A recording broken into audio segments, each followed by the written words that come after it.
Well, this is amazing. Timmy Mallet, hello. What a pleasure to be here, Steve. It's great to see you. Thank you. Thank you for all the good times, because I grew up with you. I think I got the odd detention because of you.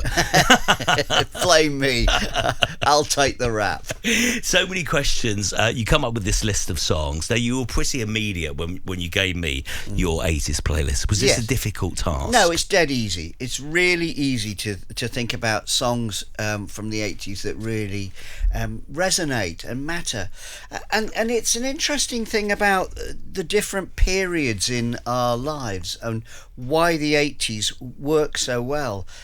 It was creative and it was exciting and it meant something. It was important to be to collect your music in the 80s in a way that isn't quite the same today. There are so many other things that you collect and so many other things that you have. But with a record, well, you've got the look of the artists, you've got the record cover.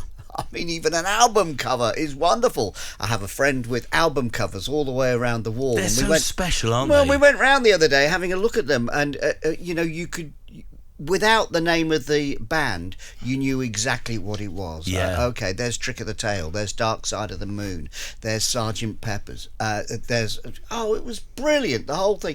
Oh my goodness, there's Supertramp, Breakfast in America. I love that. Track 1, side 2. It's really exciting. Actually, and getting an album out is exciting, isn't it? It is. Because if you get an album out, you've got to stand up and turn it over every 20 minutes.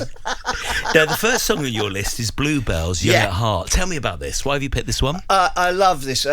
Scotland has always produced really good pop bands, and there were a number of really great bands in the 80s that I adored. H2O was one of my favourites.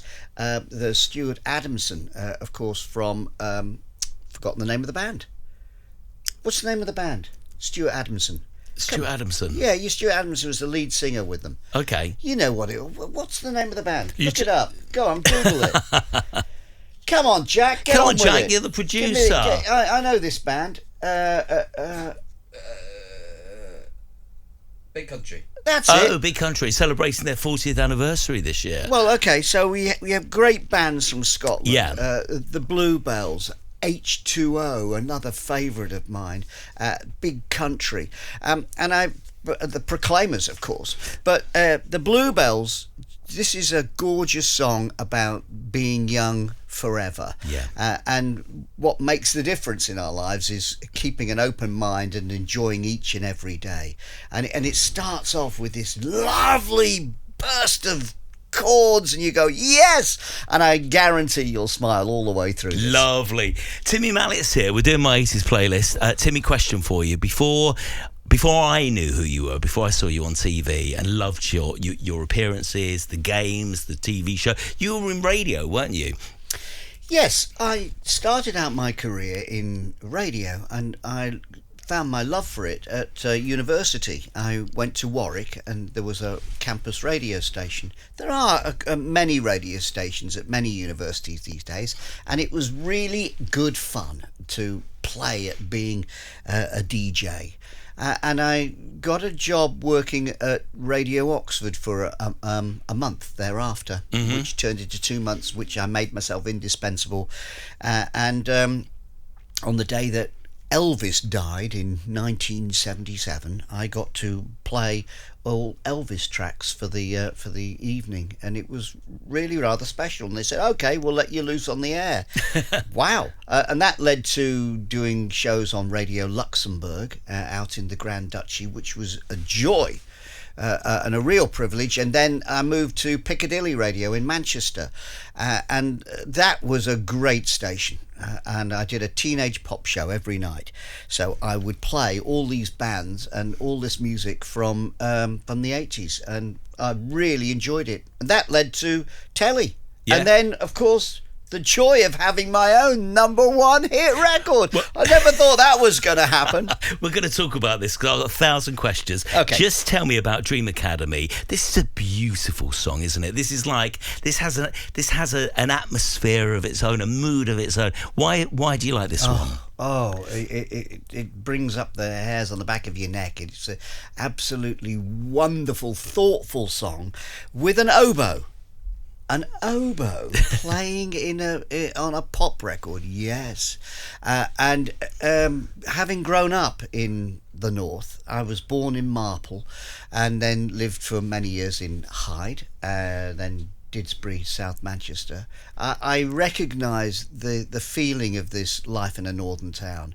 There's another song, of course, from previous to that, which talks about being on tour, and that's Paul Simon's Homeward Bound, and he wrote it on Bolton railway station. Wow. You know, dreaming of home, but life in a northern town and the grittiness of the north. It looks slightly different these days, but I grew up in an L.S. Lowry painting, I think. Life in a northern town, Dream Academy. Gorgeous. A beautiful track there. Timmy Mallet is with me on my 80s Place. Timmy, I've got to ask you this. I've waited years to ask you this. Go on. Tell me about Chris Evans. Tell me. Chris and I speak loads. He's told me about, when he first met you. What did you think when you first met him? The ginger-haired boy who turned up with a tape recorder, which he couldn't work very well. He borrowed from his brother to do an interview for hospital radio, supposedly. It was just an excuse to say hello. But it was a very good interview. I remember the questions he asked. Isn't this weird? He was 17 at the time. And he asked me funny things like, how many cars have you got? Yeah, I've got 7 cars, one for every day of the week.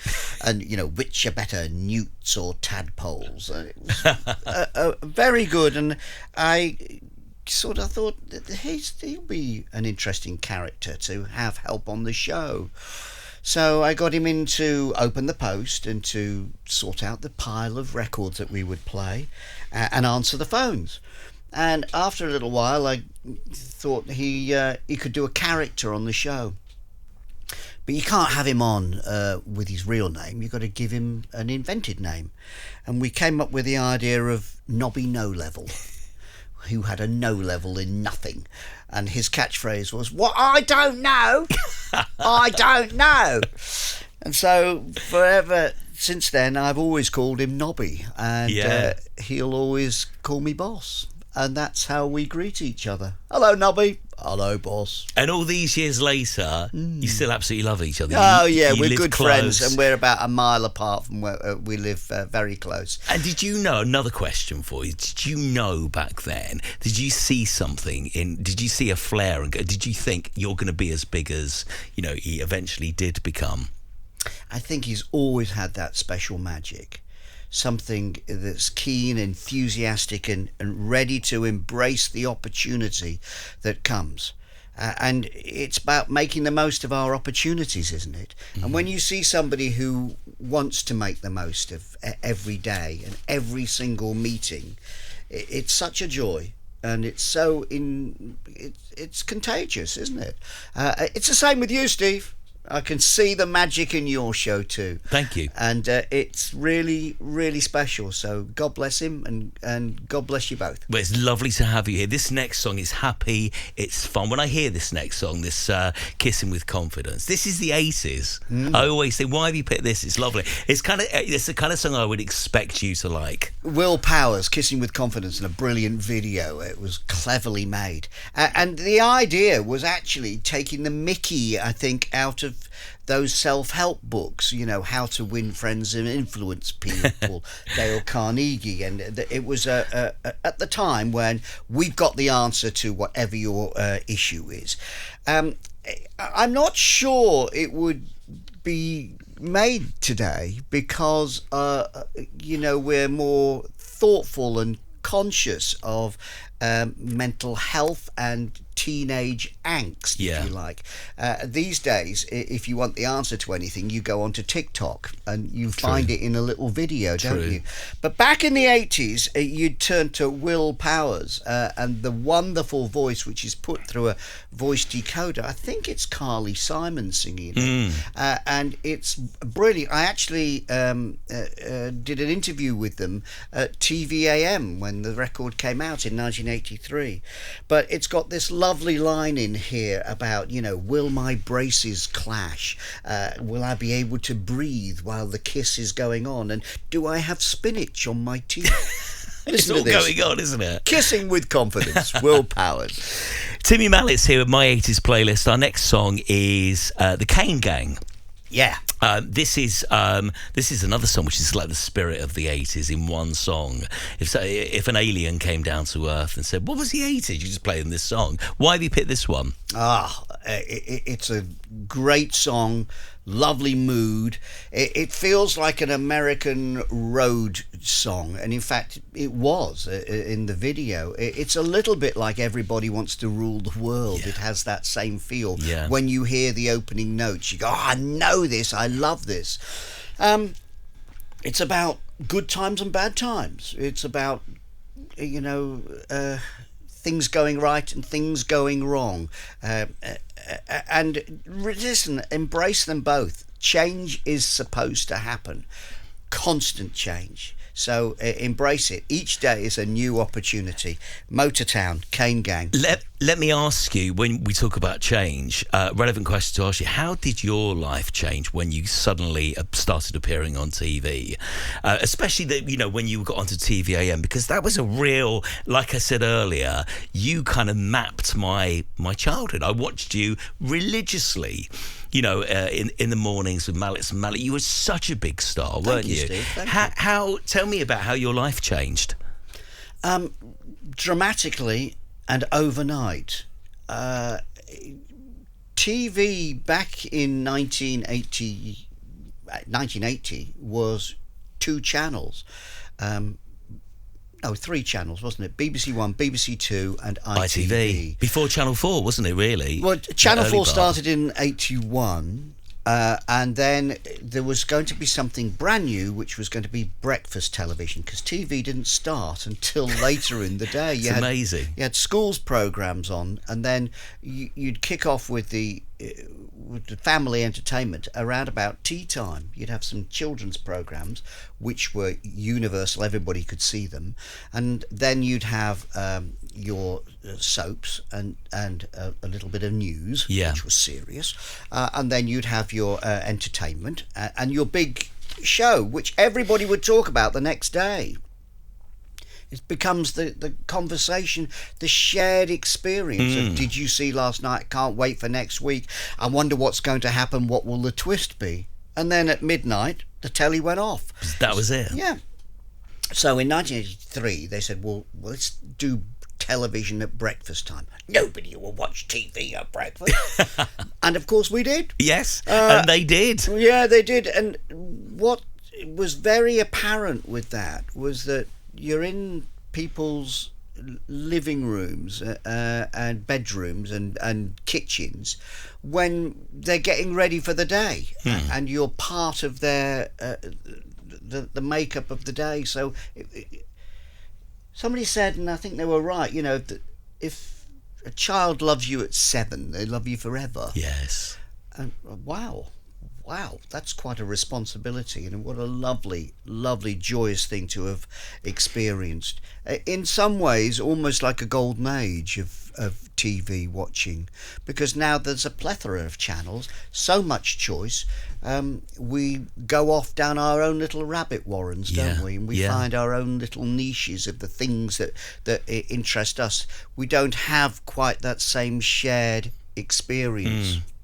And it's interesting. A similar thing could be said. I always said with Chris and The Big Breakfast, I hadn't seen television like that until The Big Breakfast leapt onto TV. But equally in the 80s, I'd never seen a show. I think most of us hadn't seen a show like Wackaday. It was so original, and the features were they were just very much of their time. And you introduced the format. You started that format in the UK, didn't you?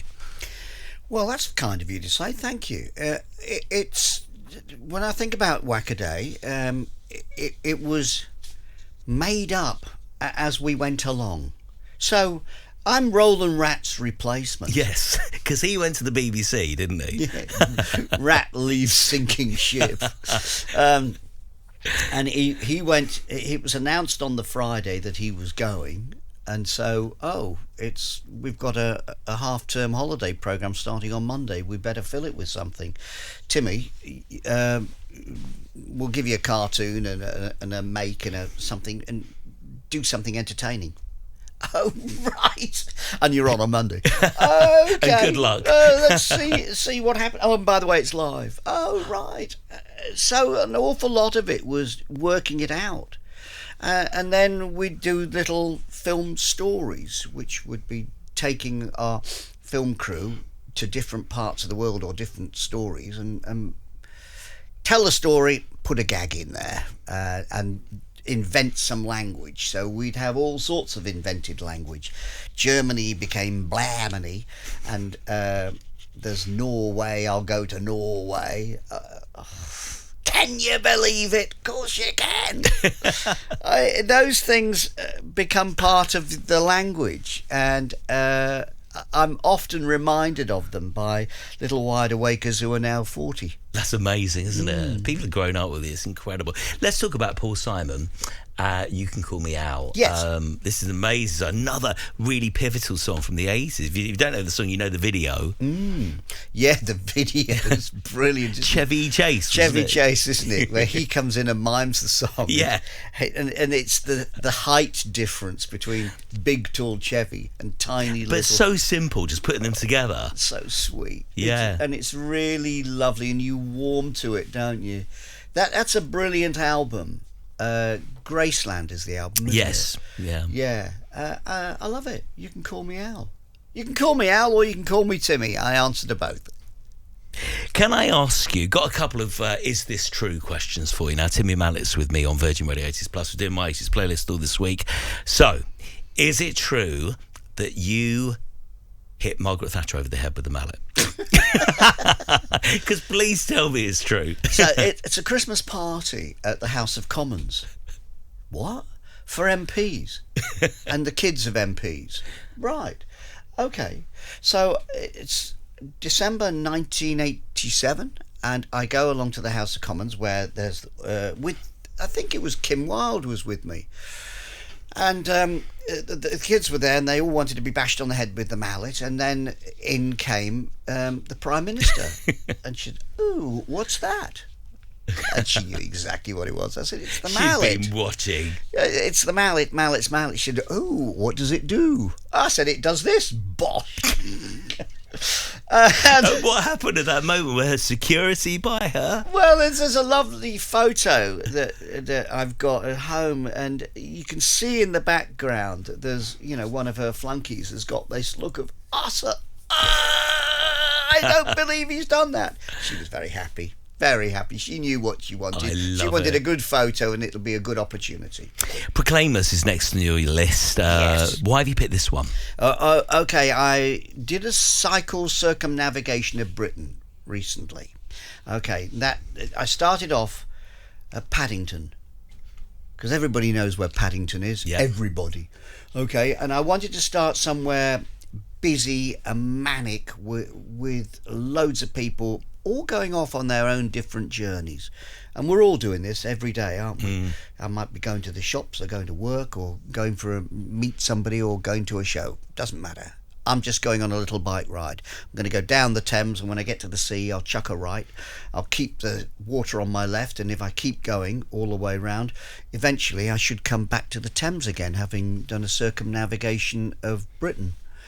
And that's exactly what I did.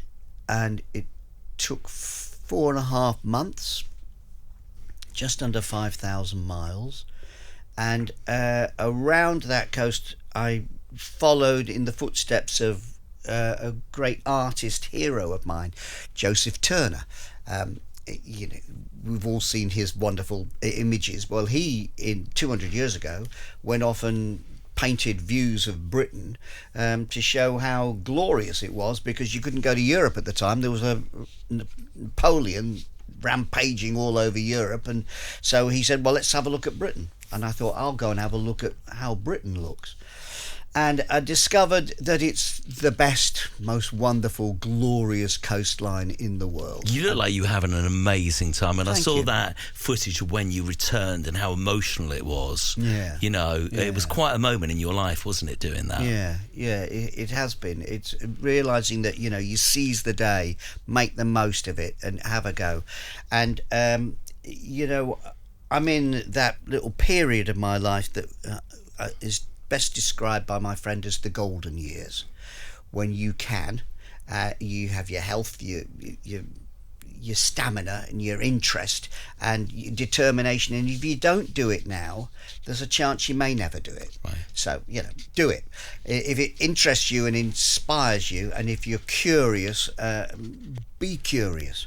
And I found myself in a place in Scotland called the Ardnamurchan Peninsula. Mm-hmm. You know where that is? No, tell me. I've heard of it. The Ardnamurchan Peninsula.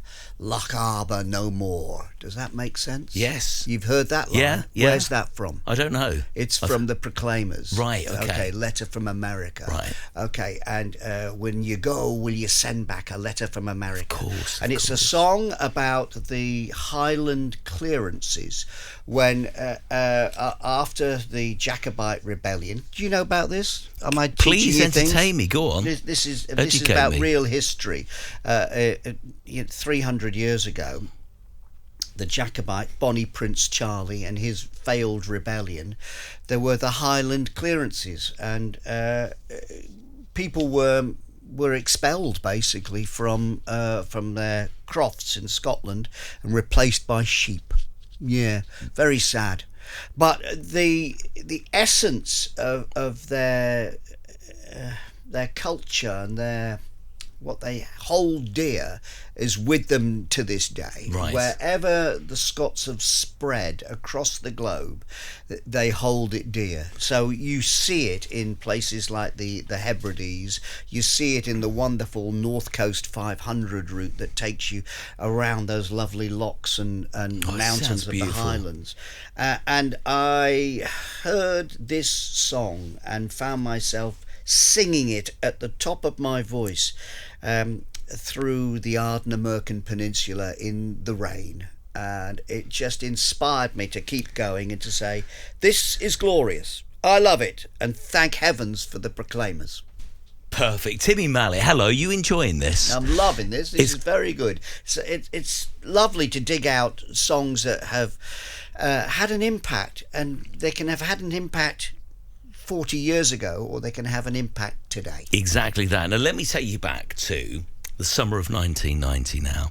I went down to Woolworths, Bexley Heath High Street. Sadly, it's now, I think, a carpet land.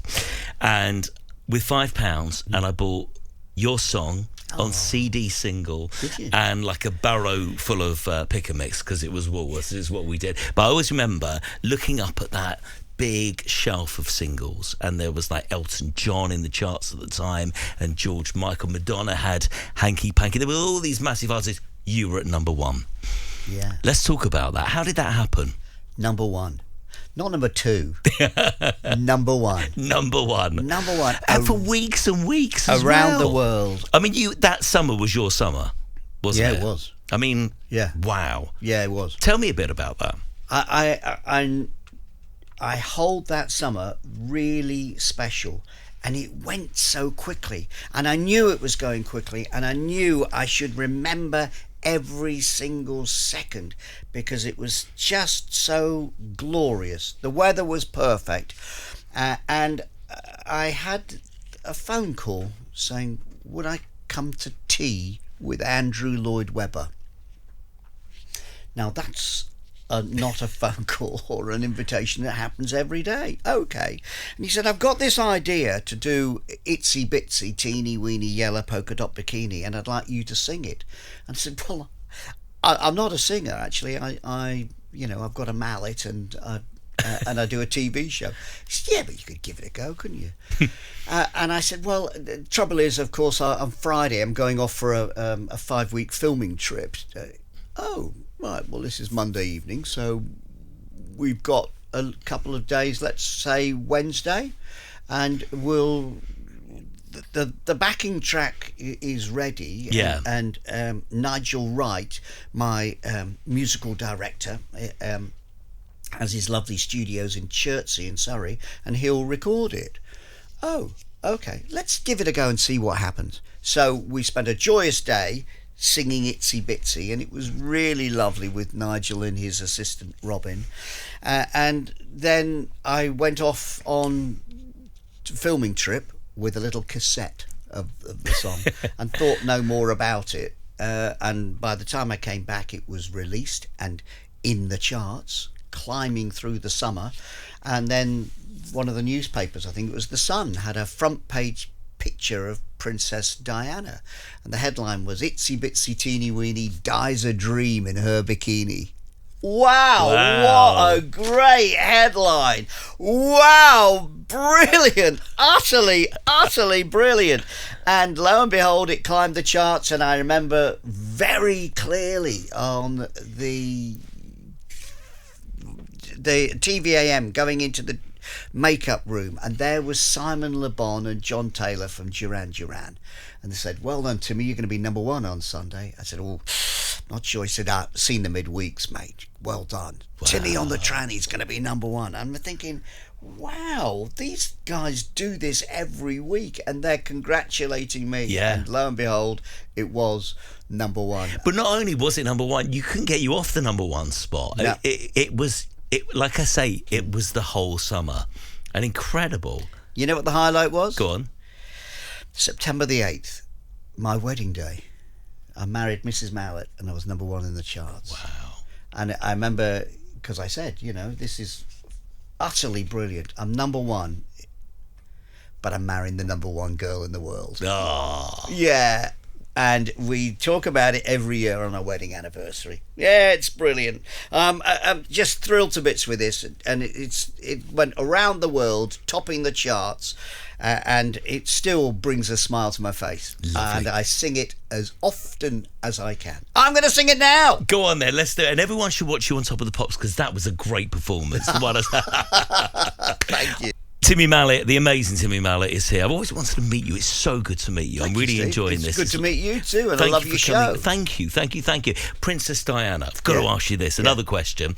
I hear that because William and Harry were such a big fan of your show, Whackaday, they watched you on TV, that she then became a fan of your show. You met her, didn't you?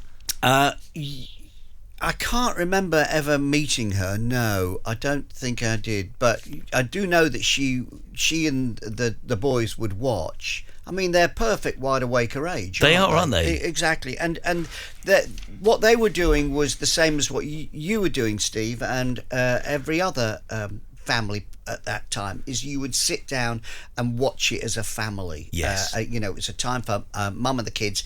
Half an hour. I'll do that just before I go off and get on with my day. And the thing is, the parents, like my mum, pretended that she thought it was silly. However, she was laughing louder than us, and watching it. And it was absolutely family fun. Whether you were 40 or 14, you did it so well. One of the things we liked doing was having those little rules. If you're going to watch today, you've got to have one leg of your shorts rolled up, or wear odd socks, or have a tomato sitting on the sofa next to you.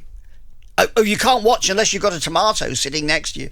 Oh, I must get a tomato. I mean, how many tomatoes were sat on and squished on the sofa?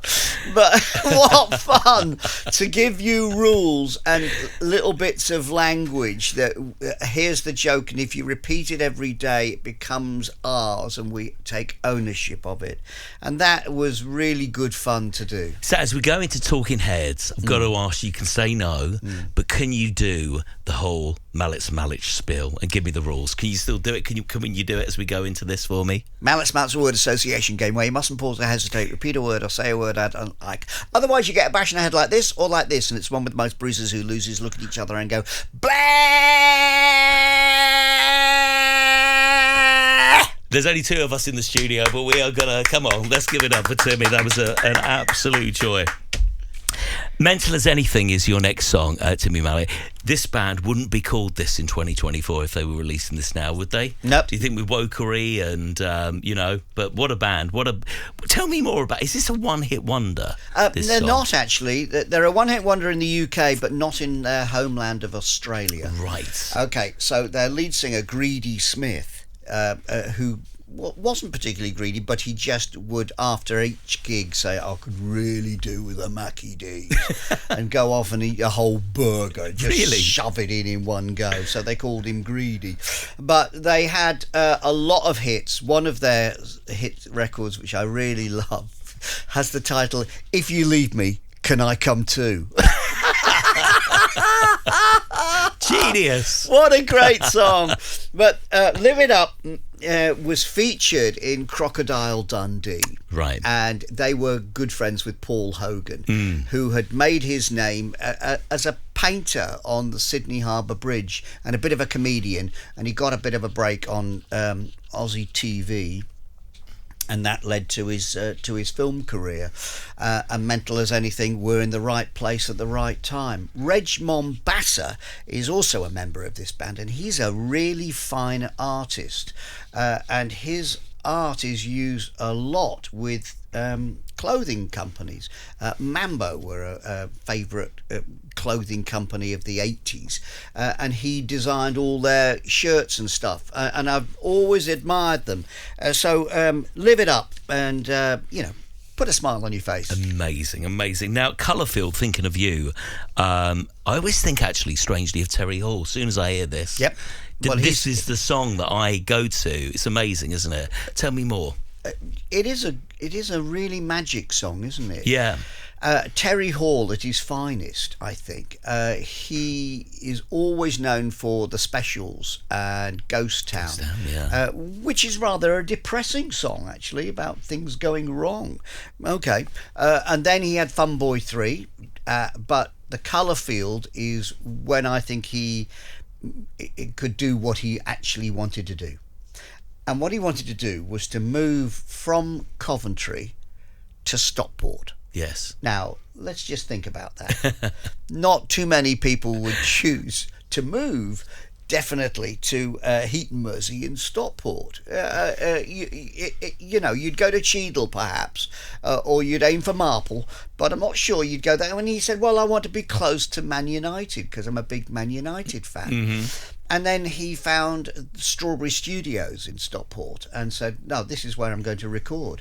And that, of course, had made its name in the 70s as the place where Godley and Cream had recorded 10cc, I'm Not in Love. Of course. Songs like that. So he put together this album. I think he was good pals with Roddy from Aztec Camera, who had moved to Marple.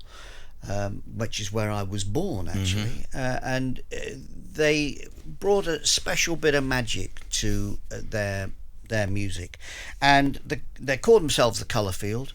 And If You Ever Think of Me, I'll Be Thinking of You. I think that's really rather special. Lovely stuff. We've come to the last song, Timmy Mallet, on my 80s playlist. Got a quick question for you. I know that you've been on through the years on various kind of reality TV show. Obviously, I'm thinking of I'm a Celebrity, blah, blah, blah. But do you have a favourite? And if someone was listening and they were thinking, I would like to go on one of those, which one would you suggest that they go on? Ask me that question again, because I wasn't listening. So, I'm a Celebrity. Yes. These reality TV shows, yes. I know that you've popped up on a few over the years and stuff. Do you have a favourite? Is there one that you would suggest another celebrity to go on out of, your Celebrity Big Brothers, your I'm a Celebrities? I'm a Celebrity is good fun. Because were you on it? I've been on it once in 2008 with Joe Swash. That's right. And Martina Navratilova. Yeah. Who were lovely, adorable. But it's quite a tricky show too. It's not the great outdoors. That's lovely. I think it's being, in close confines with people that you might not choose to be with all the time. That's the tactful way of saying it. That was very polite, Timmy. Well, you know, and what I love is Ant and Dec, because the way they tease you and they laugh with you. It's great. Yeah. That's a really good They're show. very good, aren't they? Yeah. I've recently watched The Traitors. Yes, what do you think? Well, I thought that was fascinating, absolutely gripping, and I could never ever be a traitor. I couldn't do that. You just give it away, would you? Oh, absolutely. It would be so awful. But that's a beautifully made show. Claudia is great with it, isn't she? It's her show, isn't it? Yeah, it's really, really good. Okay, what other shows?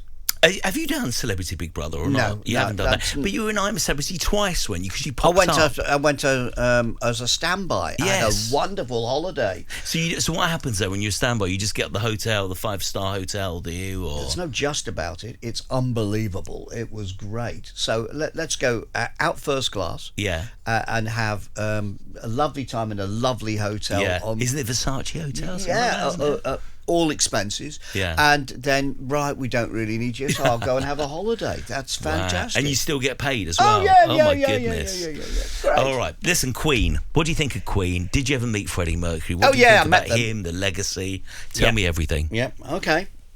I went to a Queen party, a pop party at Montreux. Wow. Okay. And it was on a boat on Lake Geneva. Now, does this sound great? It does. I quite like that invite. And it was, I'm going to go to that party. How did you get that invite? Because I know everybody, Steve. I mean, what I'm saying is, silly question. Was Freddie a Wackaday viewer? Yes, of course he was. Yeah. And I knew Brian May and knew them, so I got invited to the party. And the highlight for Queen is July 1985, the 20th of July, and it's Live Aid. Yeah. Okay, no concert comes close to that. And here's the thing, I had a ticket to that concert, and it's just another rock and roll gig. I don't think I'll bother. You didn't go? Nope, didn't go. I watched it on the telly, and I thought, when Rockin' All Over the World started with Status Quo, I thought, I probably made a mistake here. I think I should probably have gone to that. So I watched it instead, but I watched it really focused then, and there were lots of great moments. The biggest moment for me is Bob Geldof and the Boomtown Rats, and they did I Don't Like Mondays. And they brought the message of what Live Aid was raising money for the famine relief in Africa. And he raised his arm aloft and he said, and the lesson today is how to die. And paused as the whole audience and the whole world realised why we were gathered for that moment. And the hairs go up on the back of your neck and you go, oh, Sir Bob, you are an absolute legend for putting this together. You are a hero. It's your finest hour. It's the greatest thing you've ever done. And then the rest of the bands carried on from there. And David Bowie said, this is great. We should do this every year. I remember thinking, no, you just do it once. Yeah. This is the moment. And he was so excited, dear David Bowie. And then Freddie said, right, we're going to make this happen. And he turned Radio Gaga into that anthem for a stadium with the hand clap. And it's the hand clap of the whole of Wembley Stadium going, oh, it was great. Even their introduction, I can remember everything about this. It's Smith and Jones, isn't it? Yeah. And they come on dressed as police. They said, Yes. There's been a bit of a complaint about the noise from Belgium. I mean, it's great. Oh, what a gag. It's so good. They would have stood there behind and thought, will that work? And then he takes his helmet off and says, Queen, to attention. And that performance, they clearly had rehearsed that down to the second. They made use of every bit of space on stage. It was just such a phenomenal, memorable appearance, wasn't it, by Queen? Yes, it was. Yeah, I think you're right. They would have rehearsed that like crazy. Because you saw Adam Ant, run it. He was out of breath. Clearly, he hadn't, figured out how big that stage was. But Freddie owned it. He used every second. He used every camera, didn't he, to make that performance special. Adam sadly played a new song instead of playing your hits. Yeah. Just play the hits. And McCartney, of course, the mic didn't work. Yes. When he came to do his Let It Be, and he thought, well, it's the BBC, it's bound to have worked somewhere. Somebody's hearing this. And then there's a little fella comes scurrying along to plug in another microphone for dear Paul McCartney. It's a magic night. Everything about it. And yeah, I didn't go, and